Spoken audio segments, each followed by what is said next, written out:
welcome to our exhibitors and sponsors who are in the audience on the panel and elsewhere. So, thank you very much.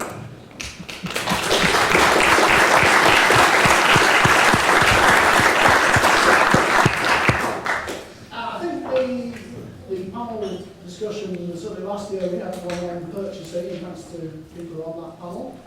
This year, just trying to play around with the themes a bit and move it on to what we're all interested in, the technology and some of the issues and problems and what we think around the corner.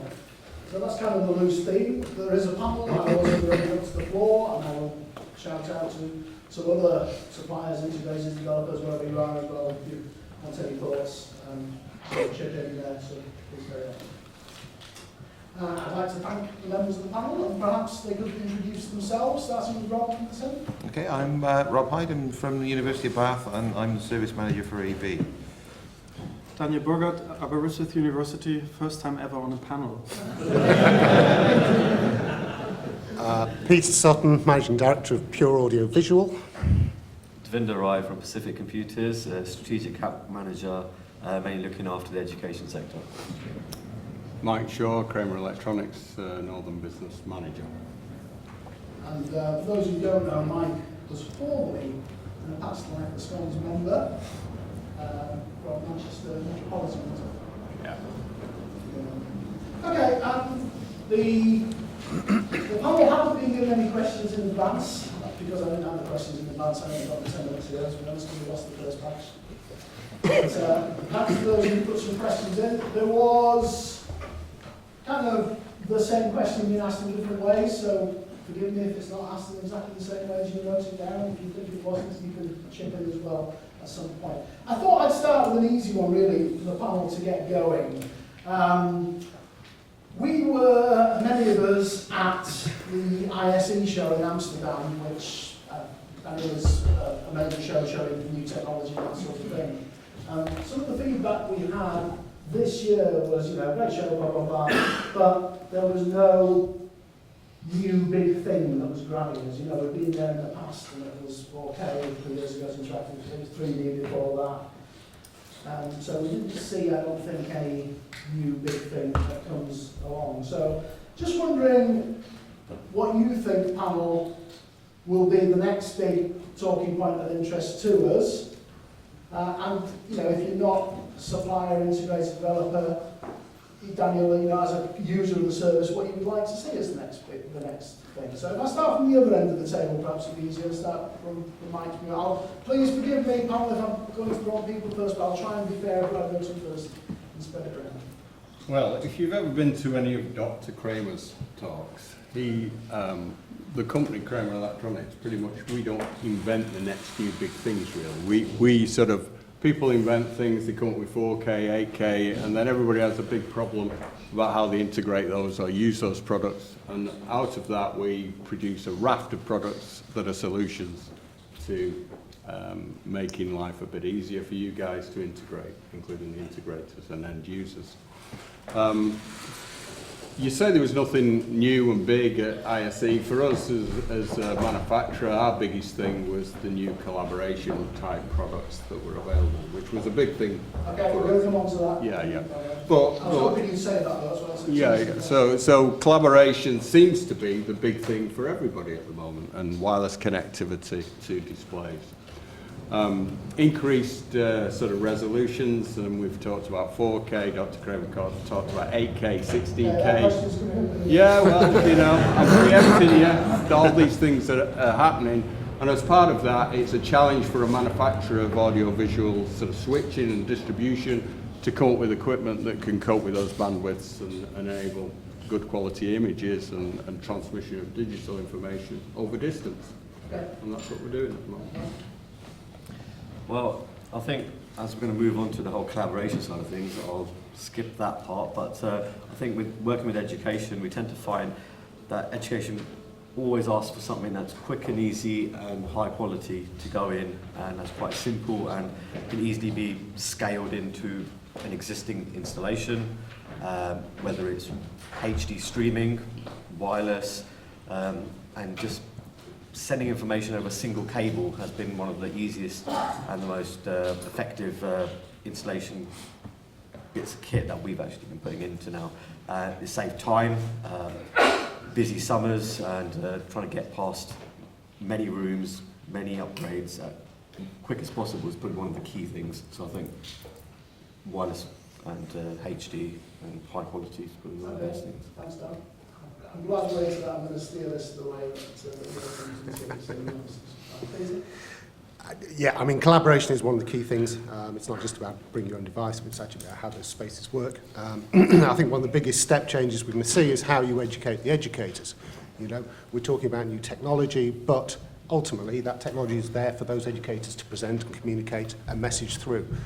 How do we educate a 60-year-old professor who's doing that against a younger teacher who's probably more aware of that? So I think, you know, some of the technology, whilst it's great to have, I think it needs to be trained, condensed and put into the right context. And I think that's quite a challenge, not only for, not necessarily us, but, you know, you guys, you know, and how you know, that message gets communicated. There's some other big changes, you know, that we can see with the advent of laser projection. You know, that there's, it's changing all the time, but I think that whole collaboration thing and how the educators work, I think is going to be key to the progress.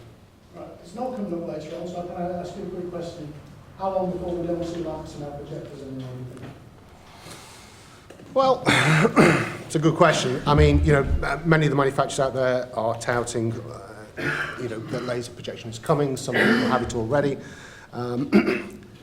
Real life on those at the minute is currently something like 20,000 hours. But if you spec a 6K laser projector, the minute you turn it on at 6K, it is on a gradual decreasing curve from there. So, you know, you need to be specing at 10, 12K, literally to have that kind of half-life.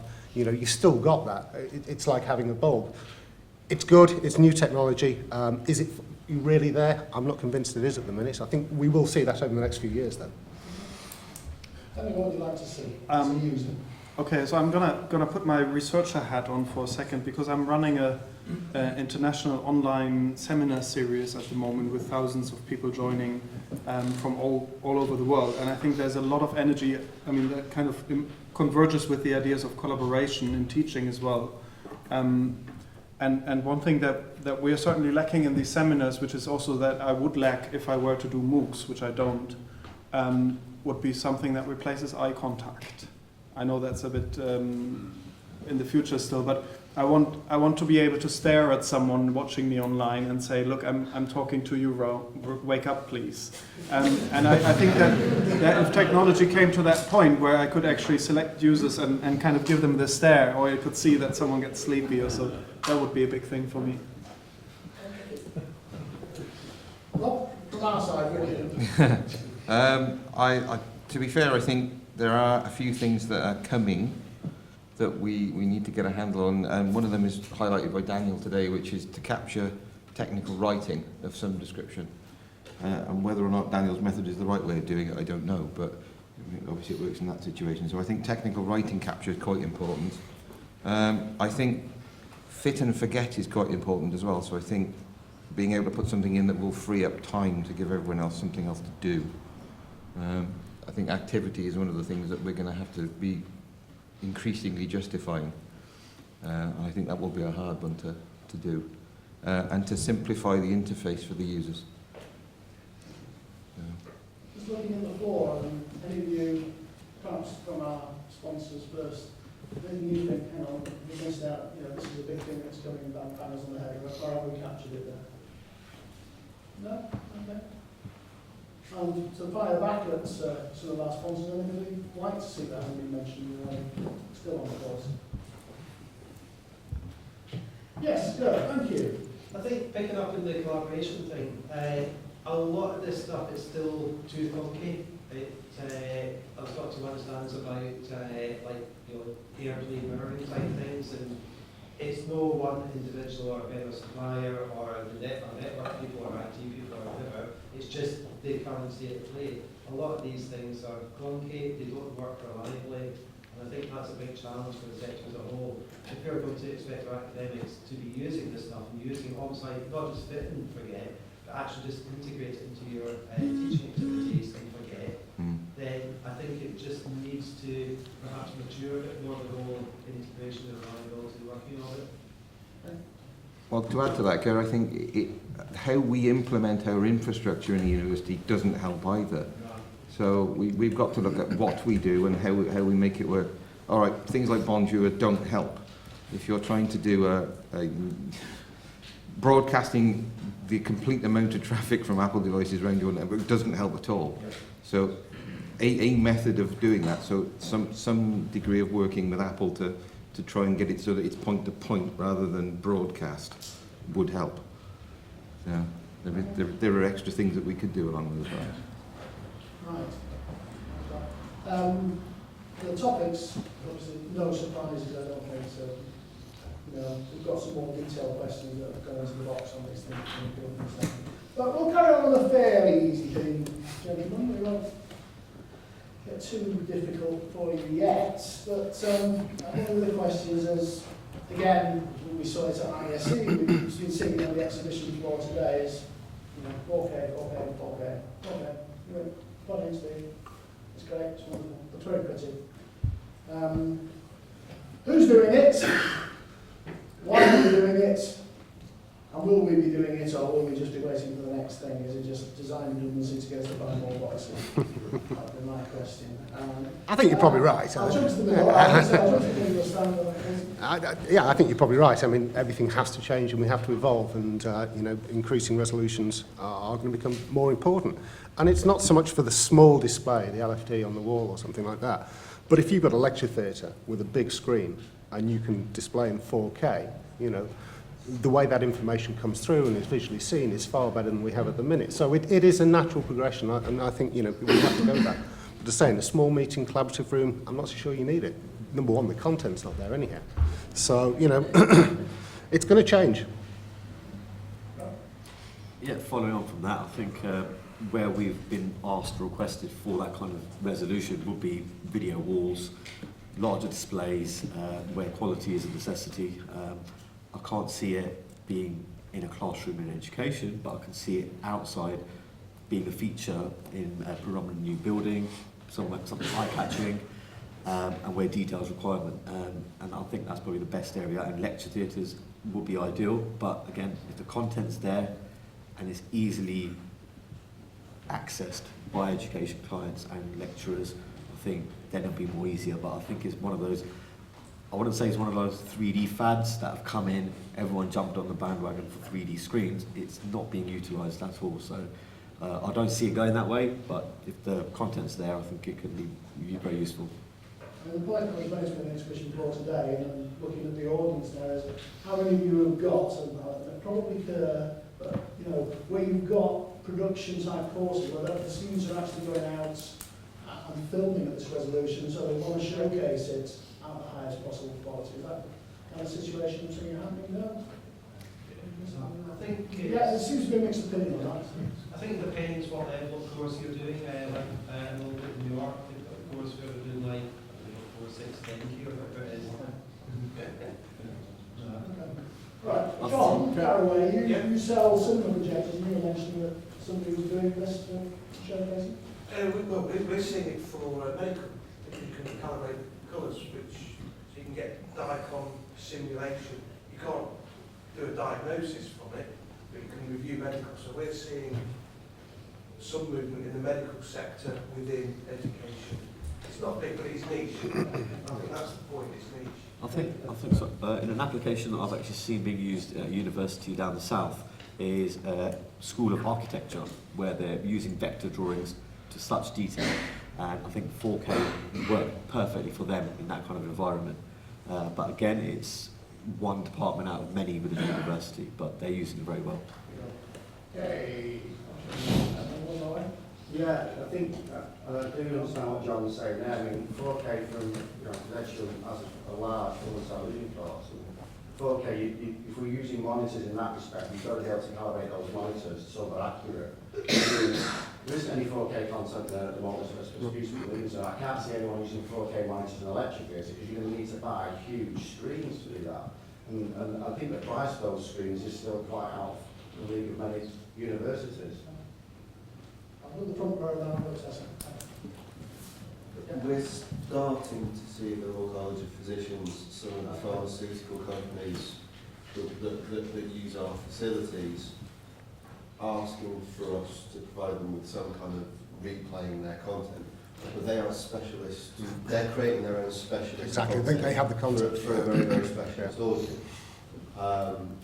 For most of the conferences, for most of the educational stuff that we're doing, I mean, I recently went to a presentation for the AV user group where quite a large integrator was saying 4K, 8K and what comes after it really does feel like it's more of a case of them kind of hurrying us to keep buying it. It's exactly new clothes almost. And I find it very, very strange that at a time when high quality images are becoming more, we're being told are more and more important, we get more and more students that like YouTube clips and stuff that they film on their iPhones. So for a large, immediacy of content and high quality content are two very, very different demands. And actually for us, it's the immediacy of the content that's still more important apart from these pharmaceutical companies. Mine is, if we're realistic about an awful lot of our lecture theatres, it's not as if we're absolutely dying to have PowerPoint in 4K. Very good. If I, And on a slightly more scary note, I know Moore's Law cuts in the price of the power of IT doubles every 18 months at the same price, in fact. But I won't have real trouble maintaining my full media courses with the amount of terabytes of space I will need when we get to 4K. Almost to the point of saying it will probably make that course at current prices admittedly unaffordable. Okay, thanks, Douglas. We originally subscribed to the view that in a large lecture theatre, there's no content, we don't need it. And then we thought, hang on a minute, we hang two projectors side by side and two screens side by side. And we're moving towards collaboration on a smaller scale as well. What a lot of 4K projector can do, or 4K display can do, is let you show composites to standard HD. Exactly. So you get more than one channel of information out, and that's what I think 4K will be used for a lot. Makes sense. Thanks for that. Mike, you're going to tell us, we don't need to worry that we can just have a free firmware upgrade and the whole infrastructure will work for your switches, are you? No, I'm not. We're still talking about 4K. We talk about 4K. We don't manufacture displays and things like that. So if you need 4K, we'll provide something that supports 4K. And the new collaboration stuff, the VIA Collage will support 4K from the end of June, and other scalar switches moving forward, all our new scalar switches will be supporting 4K. So that we're just following the market and providing that. Fair comments, and you're expecting the video. Any of our end users have anything to add? Or? I think you've made the point earlier on also that you use two visualizers in some lecture theatres and that could be taken over by one 4K display. And I think some very simple feature that would work for people who give PowerPoint presentations, for instance, would be if you could have one slide showing the latest one and then also the last slide would still be on display for those people who are slower. Because there are students, you always have this problem that you have very good students in the front and very bad students in the back. And you're trying to kind of address both of them. So if you can have a presentation at two different paces at the same time, I think that would be very useful. But just to add to that, you've got four displays worth of HD content that you can get out of a 4. So if you could produce a wall that was big enough, then it would work. So you could literally put it what you wanted. None of the equipment manufacturers make a true 4K switcher. And you've got to bear that in mind that it's emulated 4K. It's done out of combining 2K images. So it's worth bearing that in mind. And what they also want to tell you is that there is an infrastructure implication in that you will need to double your infrastructure to make it work. So you will need at least 2 cables to get the amount of signal that you need around. You also can't stream at 4K because it's 10 gigs worth of traffic native. So your corporate network people will not be happy. Some good points. Any other kind of integrated suppliers? Have we missed any other reason why we captured it there? I mean, I think there have been some good examples of where it would be a useful resource. Any else? Can I ask what might be an associated question that Yes. might just be utter ignorance on my part?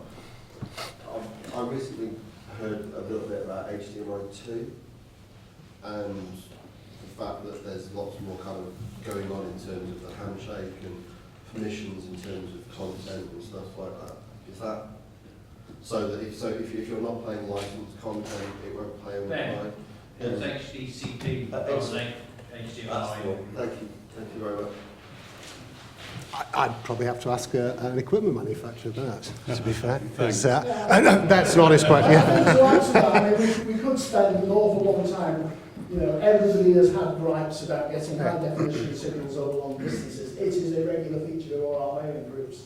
Not where I want to go on, but yeah, it's just, that is another thought in my mind. Oh my God, you know, we've got problems getting 1080p now. I think one of the key things is, you know, this whole developing AVB, the audio video bridge, when that happens, you know, yes, it needs a lot of bandwidth to get the data through, but you don't need codecs, you don't need any handshake on the end. It takes all that away. But it's still a new and emerging technology, and it's certainly not going to be there for quite a few years. It's great when you've got it installed in a local environment. That's wonderful, but again, you can't take that out because the pure amount of data, you couldn't stream it out, so you couldn't use it for remote calls. But in terms of collaborating, putting everything together in one space where things seamlessly talk to each other, I think AVB is the way it's going to go, but we're not there yet. I mean, as far as HDCP, the only reason it's there is because Hollywood wants it there. They want that to stop us ripping the movies out. So HDCP encryption is broken, you know, and we were all suffering with it, but anybody can rip it off. If you could buy a box from Amazon that will strip off HDCP. So the reason you get another variant is to try and prevent people. So it's a different set of cipher keys, how it operates, how it negotiates to prevent people from stealing the content. When they go over to HDCP2 and they start making the devices with that information built into it, do you see a similar problem as last time? Suddenly, devices suddenly not working again because the handshake. Well, I haven't got a crystal ball. I mean, I think hopefully we've learnt a lot from the original incarnation of HDCP. In the early days, there were all sorts of what mode you run it in, repeater mode or various other modes, and we've worked as manufacturers. They've all seemed to we've worked out, and I think most of the kit now is working with HDCP. You have to follow the rules. Everything has to be HDCP compliant. If it is, then it's going to work if you've got the right connections in place. So it's just making sure that we don't break the rules that are on the boundaries to make that work properly. I'm not saying we won't have any headaches, because I'm sure we will. And I'll get a few phone calls and it'll be a new firmware upgrade or something. But we will fix it. Okay, let's have a change of tack. Some of you weren't here, but Daniel gave a very interesting presentation earlier on. One of the things he was talking about was that we demonstrated a Miracast device that we were using, but then came to demonstrate, and it leads on to one of the questions that came from the floor, came to demonstrate a solution that was pretty much Daniel's tablet, Daniel's hardware, and some software, and no special magic boxes to sell us, I'm afraid, gentlemen. So the question really from the floor was, do we think there's a future for hardware collaboration tools when software tools are essentially doing lots of what we need? Perhaps there are some things that we don't need. Perhaps I can start with Daniel. That's very mean.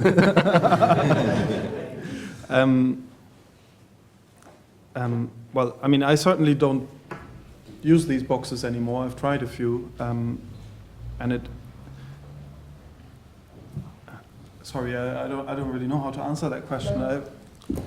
At the moment, I'm using a software solution because I would have to convince my colleagues otherwise to buy more boxes, and quite a few of them will force you to use specific apps which are designed for these boxes, and usually, I mean, my solution is also a specific app, so I can't really complain, but it does what I need. And I mean, that's the thing. It's I was going to challenge you now, Mike. I was going to go over to you, but I want you to do this without naming any of the Kramer products. Shall I step in, Mike? In one section, Mike. Yeah. Sorry, I've lost the train of thought now. It's about what you need. What do the users want? What are your requirements? Look, there are lots of boxes, applications. You've got to review them yourselves. You've got to work out, are they providing what you require as users? And when I say you, I don't mean you really. I mean the people that are using these devices in the classrooms. Surely they are the important people. They're the people who need to know, understand, be able to use whatever it is easily, simply, and it gives them what they require.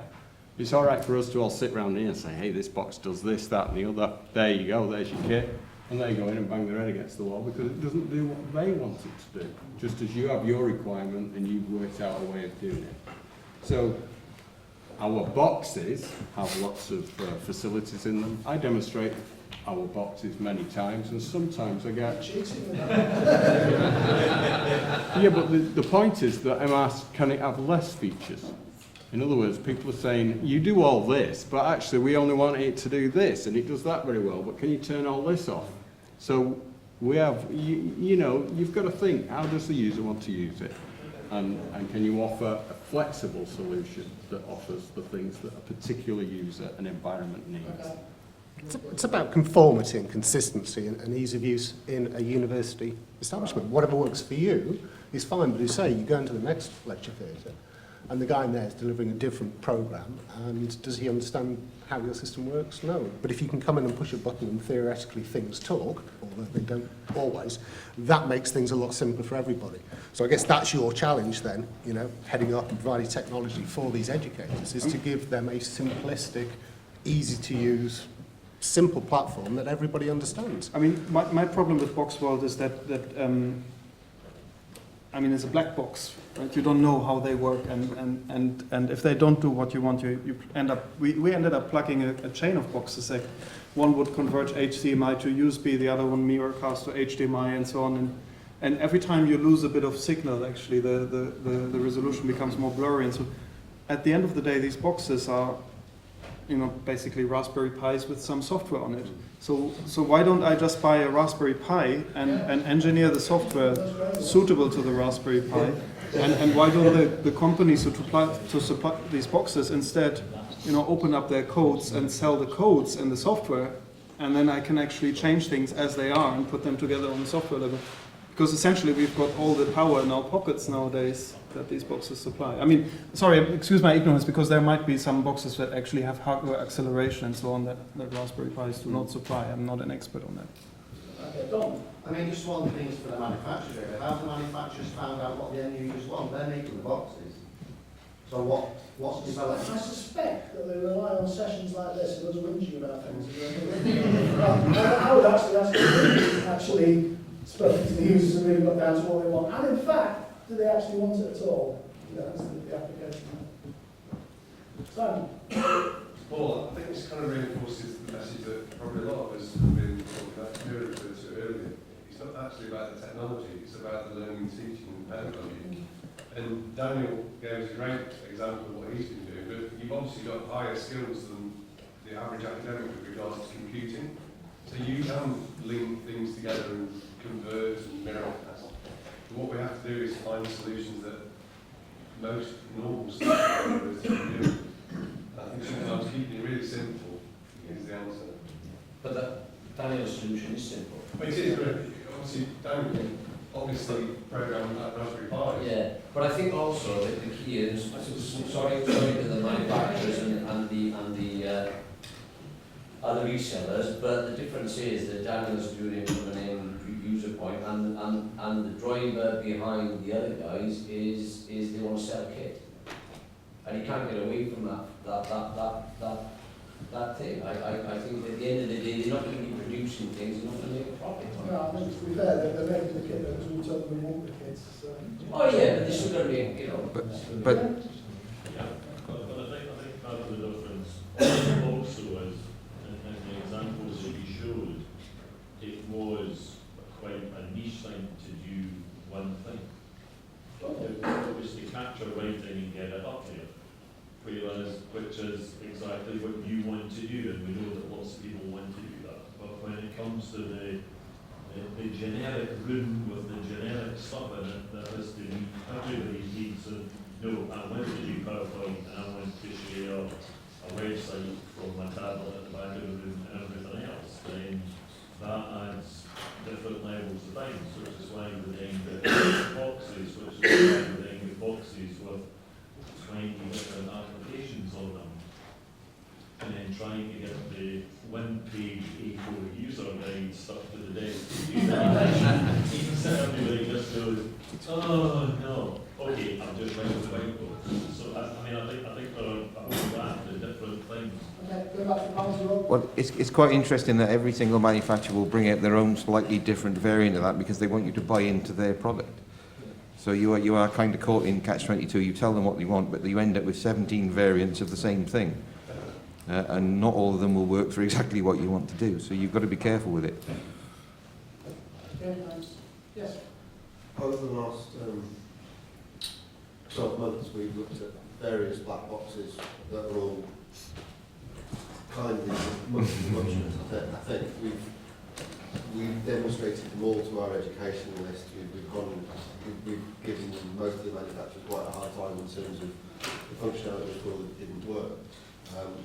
We finally decided on the one that we're going to roll out at our college this summer. And the educationalists are really excited about it. The conversation we had earlier on, I don't think these days that if you say all you need for this to work is an app is a problem for the next generation of students that come along. Everything that we do in our lives seems to run off an app these days. It takes, well, it seems the way that the world is going. So if you tell a group of students or if you tell a lecturer all you've got to do is just download an app onto your iPad or onto your Android device or onto your Windows device, they're really, really comfortable with that. The concept of an app is quite a reassuring thing for the majority of technical and non-technical users that I now come across. You know, I still like boxes because my relationship with the IT department at our college is such that if it sits on a server or if it sits on a PC device, it immediately becomes more their domain than mine. Now, I imagine for most universities that's probably less of an issue, but I like boxes still for that reason. Can I just reply? I didn't mean that you had to use apps. The problem is that you have to use specific apps. So, for example, instead of giving a PowerPoint presentation from PowerPoint, you then download a specific screencasting app which can open PowerPoint, but which doesn't support everything that PowerPoint supports, because PowerPoint is much more general. Likewise, you might have something that allows you to annotate things, but maybe you cannot annotate standard PDF files and these kind of things. So that's why I don't like to be within one specific app. That's the experience of the boxes that I've seen. I think I won't mention the name, but basically, if you're able to mirror your device on the display, you can see everything that you can do on your device. Oh yeah, no, I have no concerns against AirPlay and Miracast themselves as such. I meant things like Display Note, where you have one specific app that speaks to the projector, but every content only has to go through that app, and that's the limiting part for me. Okay. I think the next question kind of touches on what you started to get onto, and somebody's written wireless connectivity. Let's not think about connectivity between devices. Let's just think simply of I walk in with my device. I wanted to wirelessly talk to that projector. Well, do I? Is there any points we put there? Is it just a white elephant, or is it just a case of, actually, you know what, you just need the right adapter, and that HDMI we put into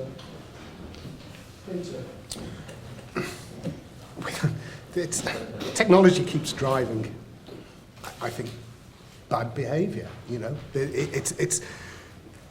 we see it so many times that the latest thing comes out, we need to put it in, it's got wireless connectivity, that's great. So how many times does that actually get used in that particular teaching environment? And the answer is probably it's negligible.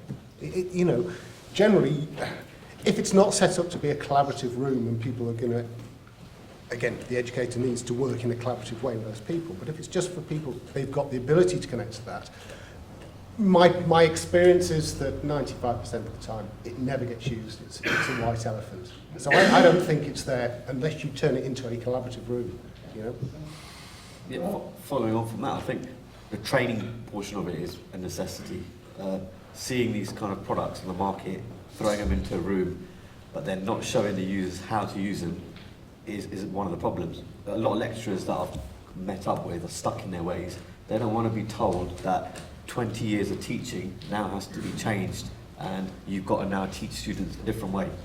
They've taught using their technology, they're happy with it. Even though you're trying to save them 2-3 hours of work, they're the kind of stumbling block. But I think as a university, you've got to kind of take the responsibility that you guys are doing them a favour, you're doing something to assist them, let them know how to use it and use it well. Does this not come back to the earlier question? What's the next big thing? Or maybe the next big thing is the way we actually communicate and educate these people. That whole process maybe is changing, and that's the step change we're possibly seeing now. Whereas I think, as you mentioned before, the students will pick up all the latest technology, but if the person that's going to be putting it to them doesn't cross... We have the weirdest gap at our institution at the moment. The people that run our education programme are all coming up to retirement age. And they're very reluctant to kind of bring anything else in. But they've recruited a team of educationalists who are late 20s, who share the time they spend teaching at the college or teaching at the universities in London.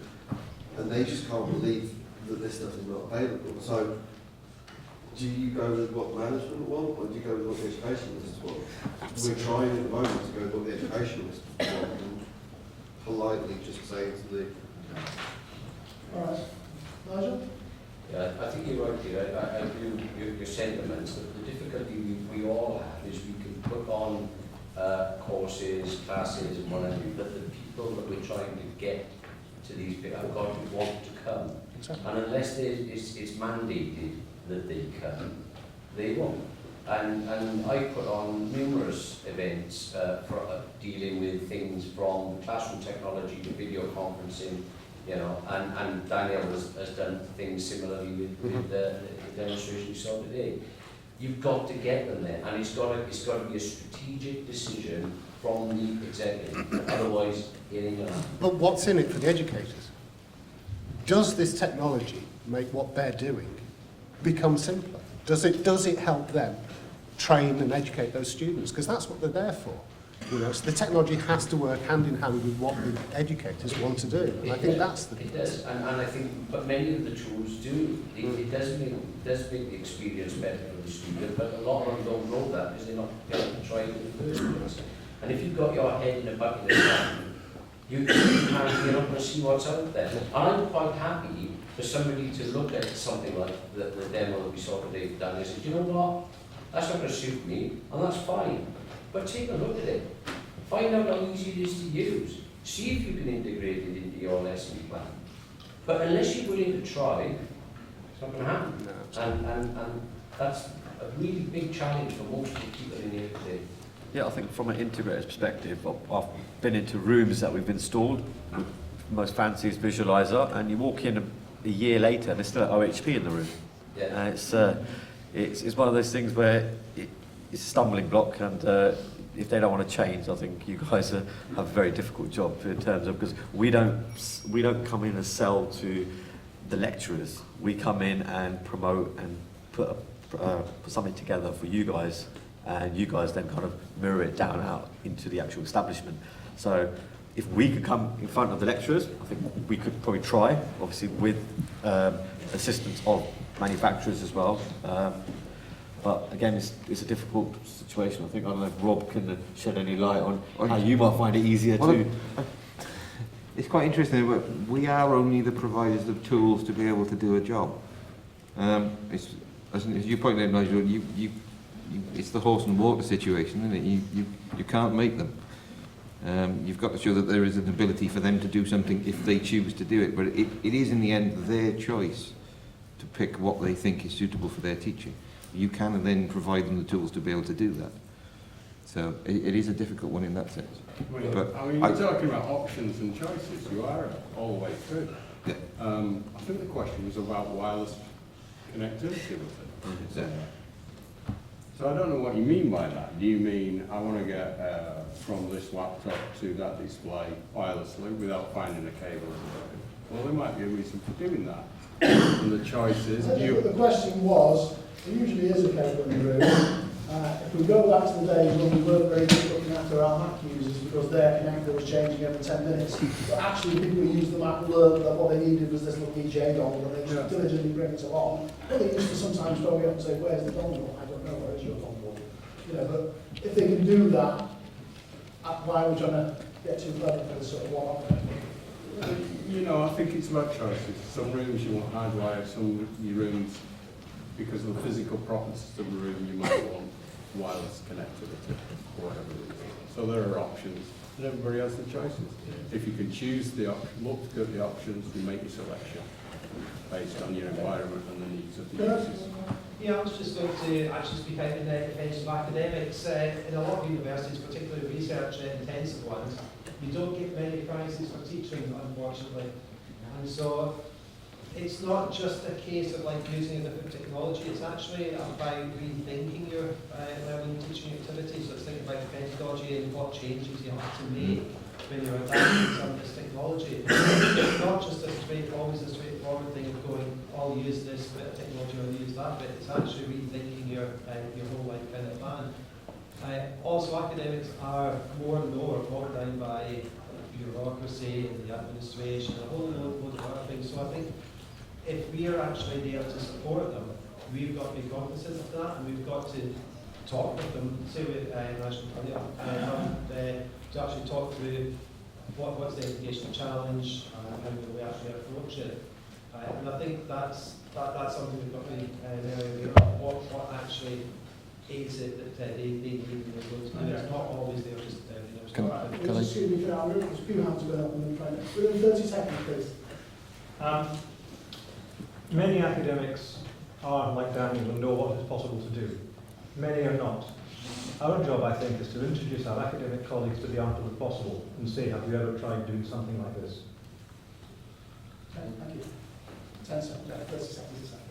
We are looking at installing some equipment with a lot of functionality, but limiting it to maybe 2 of the features. When you install equipment, you do it for a 5-year period. And within 2 years, there's new stuff on the market. So you do an installation, you're always playing catch up, and you put an awful lot of bells and whistles in. If you could do an installation and introduce new services without having to pay for a new installation over 5 years, you get that gradual buy-in. I think that's what we're trying to do at the moment. Paul, can I just one thing to come back with that one is that what we put in, we have to kind of make work over a longer duration, as you said. So it's quite hard for us to get traction to do that. But we've got to fit it in everywhere. Yeah. And that's the difference, is that we've got to think about how it implies on the situation, in my case, 150 or 200 rooms. That's quite hard work. If you're going to have general teaching area rooms, then you've got to follow that up with that process. All right. You'll be pleased to hear kind of drawing towards perhaps before I open up to the floor, one of the other questions, it's a theme and it's a hard question to ask. I don't know what we're asking. I don't think we know what we want either. But it's often the case that we have issues with these sharing devices of the way we do things with very secure 802.1x wireless networks, often are outside our firewall actually, so it's it is the internet to us, and the internal network that something plugged into a server in that lecturing PC is a completely different part of the world to us, and you know we have issues with the security of these devices getting in to talk from one way to the other. The management of them in terms of their own usernames and passwords is often just their own thing, essentially a web password, and Tessa made the point that we use essentially technology that's often LDAP based, or you might call it Active Directory, but essentially it's pretty much the same thing. So we're looking for answers there. Lots of applications that you use online out there in the real world, people log in using their Facebook ID or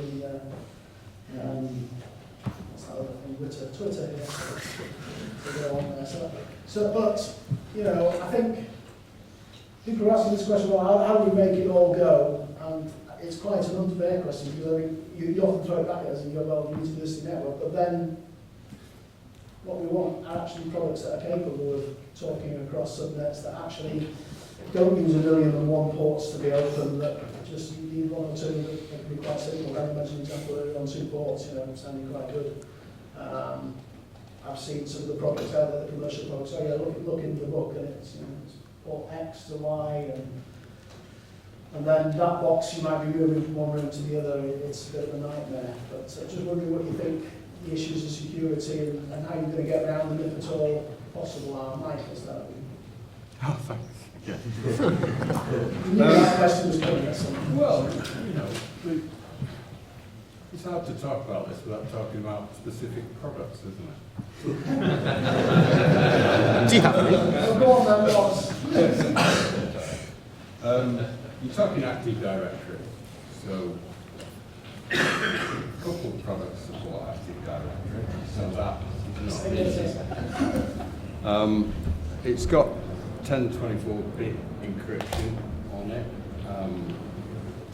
You need security codes to log on. As far as the unit itself, you stick it on your network, it has a LAN port, and therefore the access to that is about the network management and how you allow that, and whether you allow it or you don't allow it. We're back to choices, aren't we? You want the solution, you work the network to provide the solution. Some organisations have no issue with this whatsoever. Others do. And I know there are quite a few around this room who already invested in some products and are testing them. Some have ordered quite a substantial number of products, and obviously you're all using similar networks. Some are happy to do that, and others are not. So it's about the management of the network and what you're willing to do. Okay, I think it's quite fair to throw that on back. Rob, where you've been going trying to get some of these devices to work in education, have you found good ways of working around this, or are you familiar, I hope, with the sort of things I'm talking about, networks?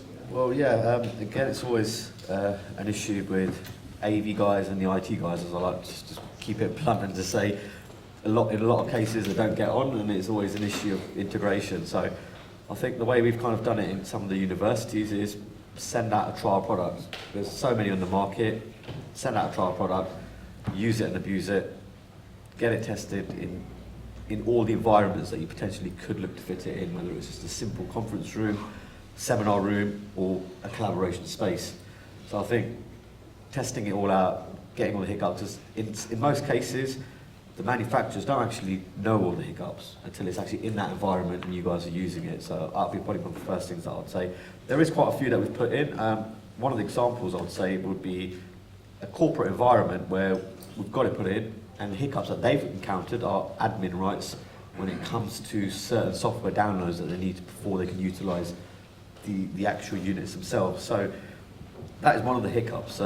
If you're allowing users to use their own laptops and on the network, that's okay. But if they're going to be random people coming in, not using the actual resident PCs, that's going to lead up to more issues. But in terms of security, there are certain products on the market which can generate security within the actual device itself. So you have to be within the room to actually generate a passcode to actually allow you to use it. So there's fail-safes in terms of having it open on the network and keeping it limited to certain rooms as well.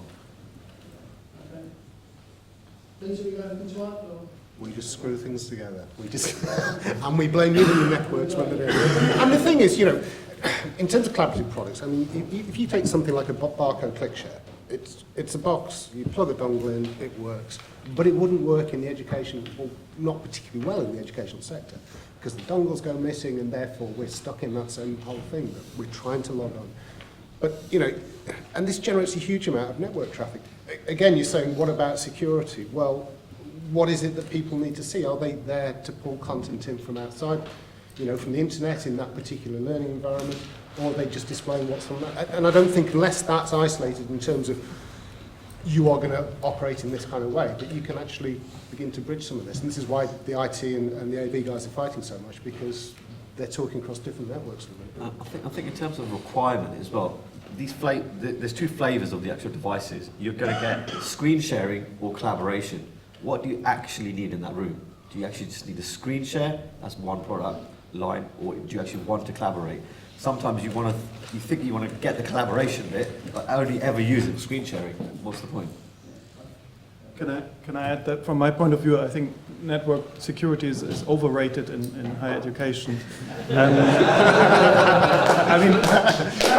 mean, special speaker at network from a user's perspective, it's just giving me headaches. I've had to become an expert in tunneling, and limitless creativity coming up in all departments as to how to get around all these rules. Probably making the network a lot less safe, as if you had a more liberal network policy in the first place.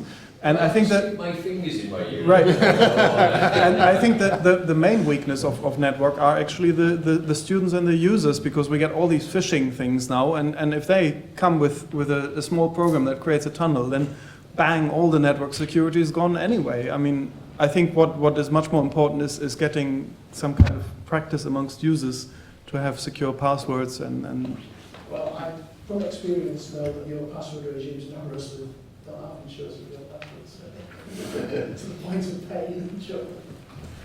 Thank you. Okay, so what I tried to do there was see your questions and perhaps generalise them and merge them. But if anybody feels desperately that horrible Paul would completely ignore my question and it didn't come up anyway, perhaps it wasn't asked but it came up anyway, would you think, oh, I'm really missing out here, I'm never going to speak to him again. Speak now and feel free to ask your question and I'll look it down and decide to don't. Gosh, that's good, isn't it? That means okay. First of all then, are there any other general comments anybody wants to make? I've got one comment to 10, and that's basically just to let you know that not all those coming up to retirement are Luddites.